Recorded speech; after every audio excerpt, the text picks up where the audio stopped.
get my freedom in due time. Then you have a couple of books that I recommend everybody to read, especially the Kenyans, because they deal with Kenya. Britain's Gulag, which is written by Caroline Elkins, and Histories of the Hanged by David Anderson, which really deal with what was called the Mau Mau pipeline, the pipeline during the emergence in the early 1950s when Britain imposed a terrible regime, a gulag really, on the Kenyan nationalists. Anybody who was suspected of being anti-British, who could have been involved in any way whatsoever with the Mau Mau, was rounded up.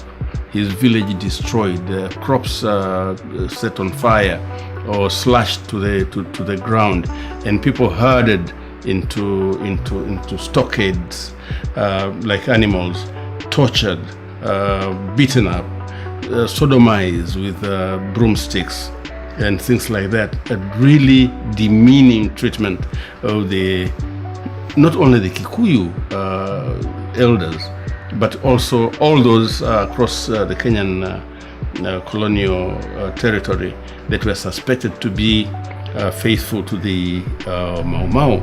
We know that eventually the leaders of Mau Mau, especially Dedan Kimathi, were hanged, and people who really had nothing to do with the Mau Mau uprising, nor with any serious nationalist uprising against the British, eventually took over power in Kenya, and they have been ruling over Kenya ever since. I recommend these two books, Histories of the Hanged and Britain's Gulag, as very informative books and cataloging the atrocities and the brutalities of the British in Kenya.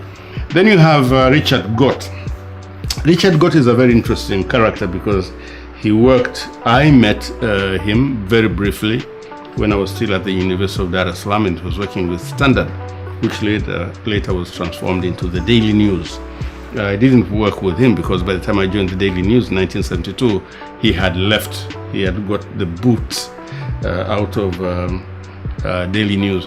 But he went on to Latin America, he went back to Britain, he went to America and wrote a very interesting book that is titled Britain's Empire. Another compendium, another extremely heavy book that talks about Britain from east to west, and the mastery of the English person, man and woman, across these lands, all the way from India to America. And reading this book sometimes it reminds me of an old Englishman who I was interviewing on my program on TV. And I asked him the amount of power that he had in the days when he was a colonial officer. And he was saying, I said, you must have been close to maybe God's assistant. He said, no, I was not God's assistant. I was deputy God, where I served in Tarime and Bukoba, because at the age of 20, as a young man from England, I could go to the Tarime, the courier in Tarime, and read to them what the law of their own land said, as adjudicated in one case or another.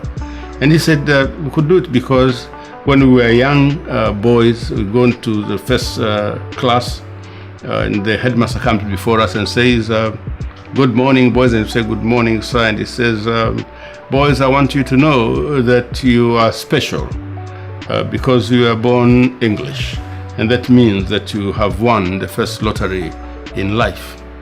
And this was the kind of arrogance the British carried with them all along. And it's true, they conquered and controlled the whole world.